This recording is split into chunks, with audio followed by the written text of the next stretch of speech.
400 taon na ang nakararaan ng si Reka ay isilang. Ang kanyang mga magulang ay sina Oka, ang ika-26 na pinuno sa angkan ng Hokage, at si Kagero, kilala sa pangalang Emma Kagehoshi. Dahil sa pagkasilang ni Reka, ang nakatatandang kapatid ni Reka na si Korei ay hindi kailanman magiging pinuno ng kanilang angkan. Nang mga panahong yun, Ang mga halimaw. Ay papalapit sa bayan. Ang sumpa ng panahon sa isang ina at sa kanyang anak. Mga halimaw? Ha? Talaga ba may mga halimaw nun? Inihahalin tulad lang sila sa mga halimaw. Ang sinasabi mong mga halimaw, ang mga lumusob sa inyong angkan. oo. Si Oda Nobunaga mula sa angkan ng Uwari. Ano? Ang pangkat ni Oday papalapit sa ating bayan? Opo, ang balitang yan ay kumpirmado ng ating mga espiya. Gaano sila karami? Ayon sa ulat, ang kanilang hukbo ay humigit kumulang sa 10,000. 10,000? Nako. Suktulad ang kanilang kabaliwanan.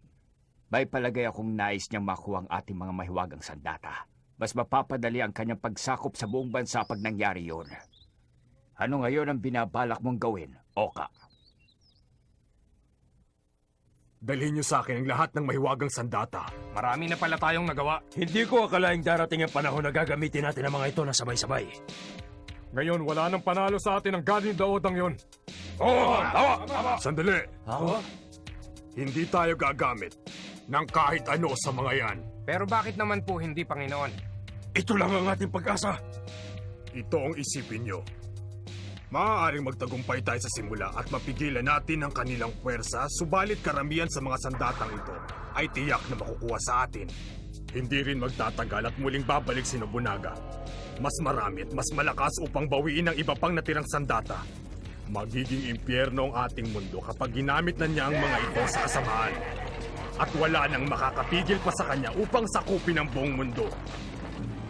And pillage. Hindi ako papayag na mangyari ang mga yon. Huwag nating hayaang makuha niya ang mga mahiwagang sandatang ito. Sang-ayon ba kayo na ibuwis ang ating angkan upang mailigtas ang buong mundo? Sang-ayon ako dyan. Digmaan para sa daigdig. Isang dakilang gawain, hindi ba? Tama ka. At ang ating angkan ang siyang magsisimula ng kanyang katapusan. At kahit na 10,000 ang kanilang puwersa, naniniwala ako na mananalo pa rin tayo sa kanila. Simulan na ang digmaan para sa ating kinabukasan! Ang mahal ko.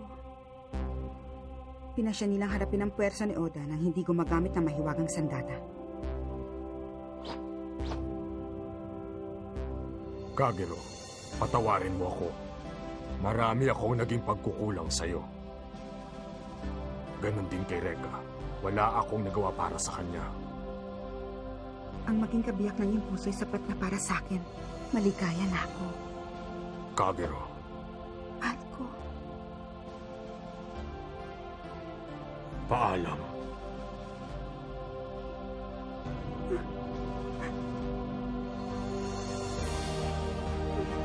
Patibayan ka.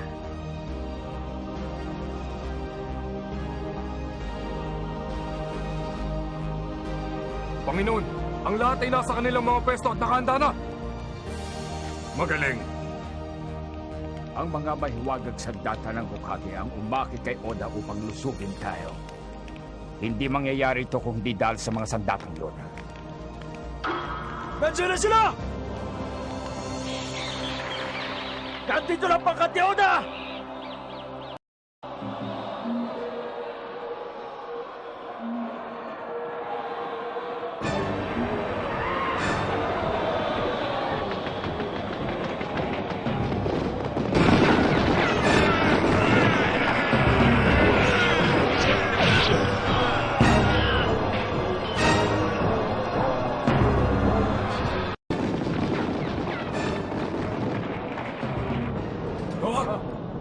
Kinararangal kong maging pinuno sa angkan ng Hokage. Ako, si Flame Master Oka. Kung handa na kayong mamatay, tanggapin ninyo ang handog ko sa inyo!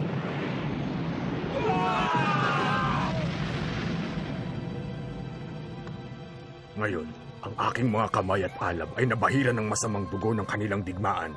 Subalit, Taglay ko man ang sinumpang bisig na ito. Idinuyang ko dito ang aking mga anak. Pinaligayan ninyo ang aking buhay.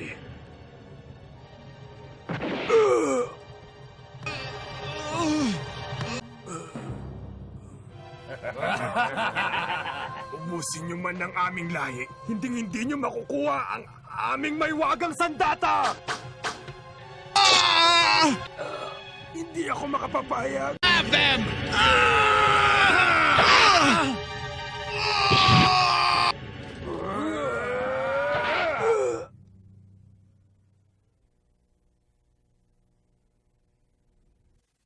Oka was Si Oka ay 32 taon noon. Ang lubos na pagkawasak ng buong angkan ng Hokage ay naganap ilang sandali pa.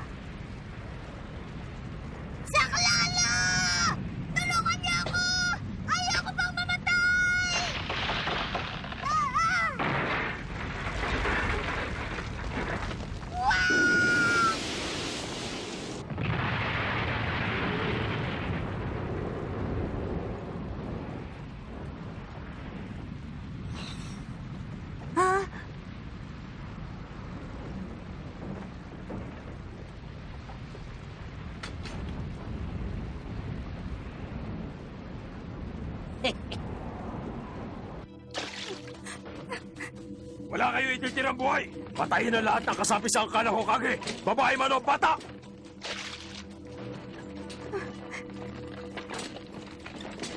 Hindi maaari. Ito na ang katapusan. 1 taon ka pa lamang mula nang ikaw ay aking isila.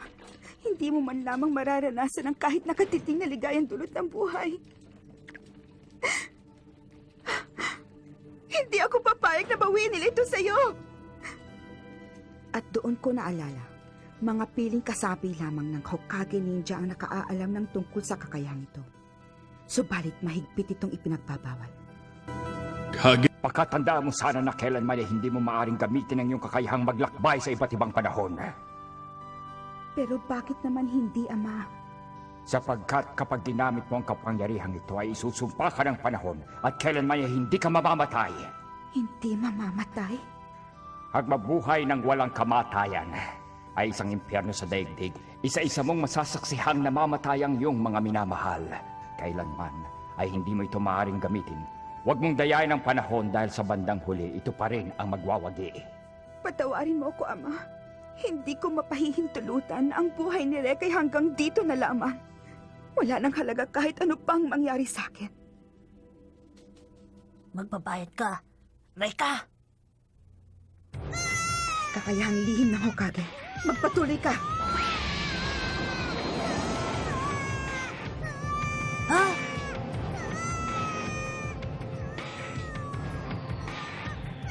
Paalam. Mahal kong Reka. Reka! Tapos ka na! Koray! Anong ginagawa niya rito? Kasama ni Reka si Koray na maglalakbay sa hinaharap. Reka! Koray! Anak ko!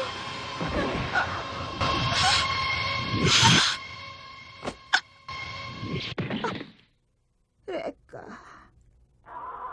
Natapos ang digmaan sa loob ng isang gabi lamang.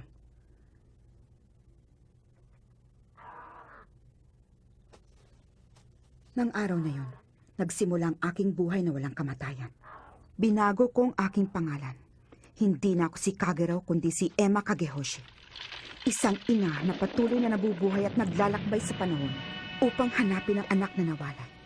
Hanggang sa isang araw.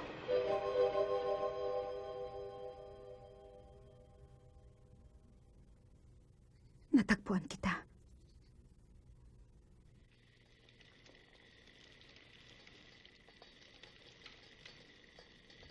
Ang laki ng hirap na pinagdaanan ninyo. Emma, ang galing mo talagang magkwento. Akala mo ba maniniwala ako sa mga pinagsasasabi mo? Matagal nang patay ang nanay ko kaya hindi kita pwede maging ina. At isa pa, hindi ko pa rin nakakalimutan ang ginawa mo kina Ira at Dylan para subukan patayin ako. Tama ka. Pero siya nagsabi na makakalaban mo si Koray. Marami pang makakapagpatunay ng mga sinabi niya.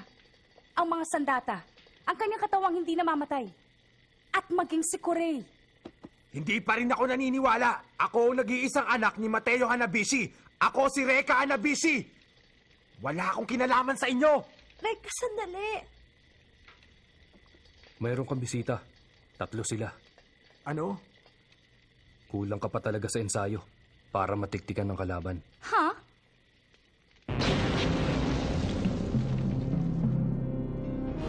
Sino yan?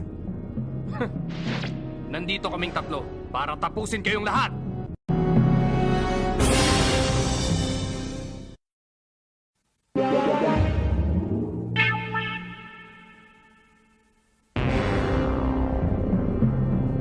Who the hell are you freaks?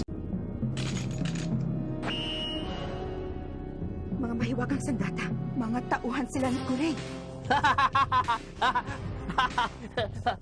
Tama ka doon.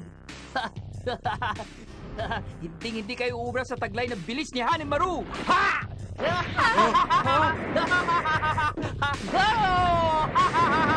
Aray!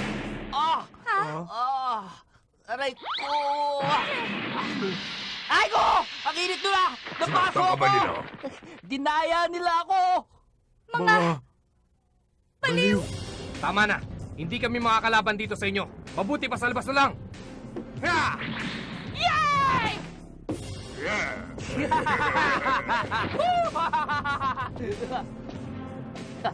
Huwag nyo na kaming pagantayin.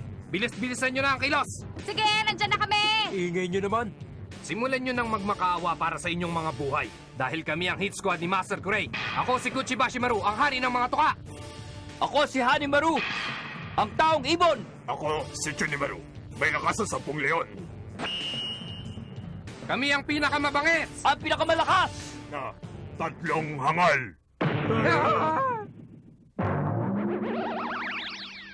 Ano ba? Bakit ba palagi mo nalang sinisira ang diskarte nating 3? Hindi mga hangal, kundi dakila. Mga pasyente. Sa mental. Nakawala. Sige lang, laitin ninyo kami ngayon. Mamaya lagot kayo sa amin. Nandito kami para tapusin ang taong sumira sa palasyo ni Master Kurei. Tama! Siguradong yon ay ikaw! Ha? Ako? Hindi ako pwede magkamali! Siguradong ikaw yon! Ha? Pero ginawa nga nila akong bihag sa loob ng palasyong yun eh. Ano? Eh kung ganoon, sino? Saruji, Sabi ni Master Kurei, ang nagwasak daw ng kanyang palasyo ay isang pinatilyo nag-aaral sa high school. binatilyong nag-aaral sa high school? Sino sa kanila?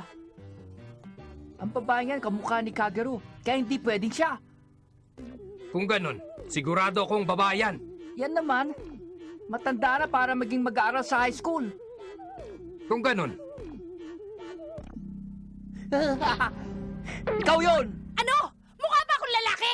at ako naman, napagkamala mo akong babae. Hoy! 3 bugok! Reka! Nakakasakit kayo ng damdamin eh. Dahil hindi nyo man lang ako binanggit. Ano? Ibig mo sabihin, ikaw ba yung... Ako si Reka Hanabishi. Ha? Sabi, akala mo ha, pinagbigyan lang kita talaga. Ako si Hanimaru, ang taong ibon! Tignan natin kung makakasabay ka sa bilis ko! Hoo! Hoo! Woo! Ha? Ang bilis niya. Mabagal pa nga yan eh. Umanda ka na sa malagi mong katapusan!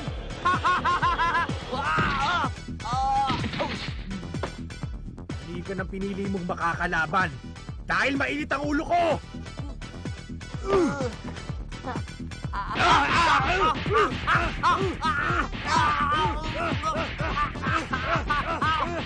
Reka! Kakaiba ang galit na kanyang pinapakita. Siguro dahil litong-lito na siya. Sa mga naganap sa atin itong mga huling araw. Ang buong akala niya, isa lamang siyang normal na estudyanteng mahilig sa mga kwento tungkol sa ninja. Pero pagkatapos ng mga nangyari at sa kwentong narinig na kanina, gusto nang sumabog na kanyang dibdib. Kawawang Reka.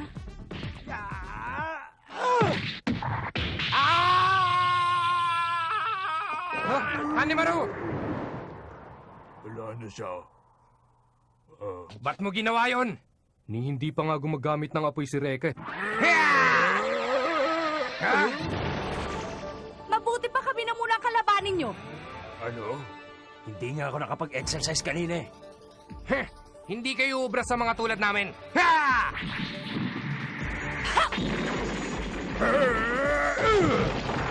Sabihin mo nga sa akin, saan lupalop kayo nang galing?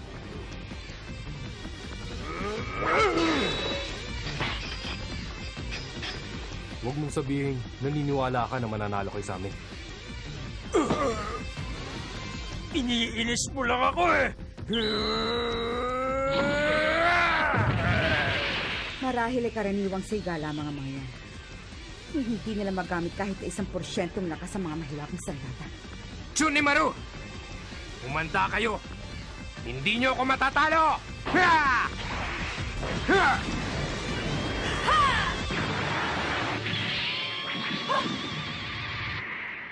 Prinsesa! Huli ka! Tabi! Wala akong pakialam kahit sino pang mahuli ko sa inyo!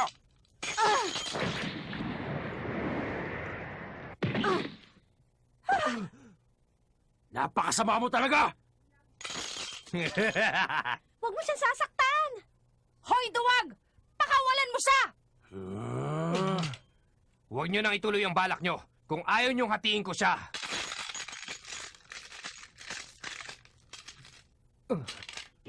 Tama na.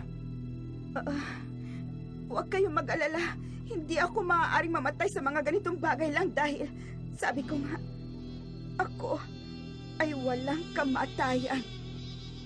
Tama na. Pero Emma, alam kong nakakaramdam ka ng sakit dahil nagdudugo ang iyong katawan. Baliwala ito, Ana. Tama na! Pagbabayaran nyo ngayon ang kahihiyang dinulot nyo sa aming grupo. Hiya! Hiya! Hiya! Durog sa ngayon paghampas siya sa lupa! Tama na! Pakawalan mo ngayon din ang aking ina!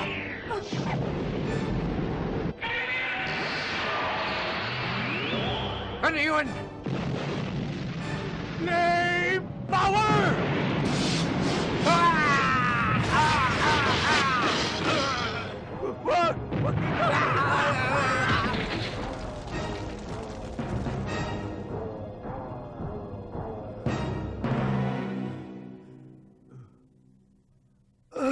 Nasaktan ka ba na?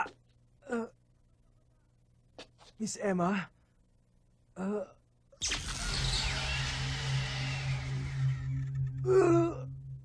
Teka! Anong nangyari? Ang nangyari niyan, ang makapagpapatunay na ako nga ang iyong ina at ikaw ang aking anak. Ang isinumpa at ang taong naglakbay sa ibang panahon ay hindi kailanman magkakadaupang palad. Hanggat hindi ako nakakawala sa katawang ito, ikinararangal kita maging anak, Reka.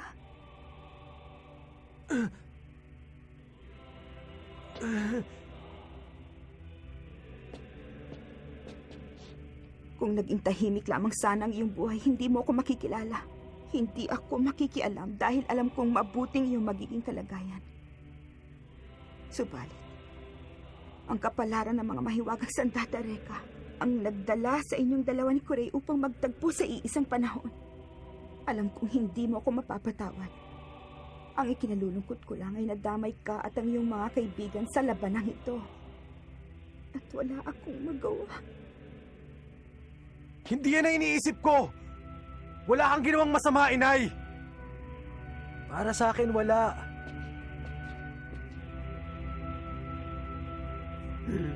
Tinawag din niyang nanay si Miss Emma. Sa harap ng maraming pagsubok na kanilang dinaanan at dadaanan pa muli, muling nakasama ng isang ina ang kanyang nawalay na anak. Magkasama habang buhay, subalit di kailanman masasaling ang bawat isa.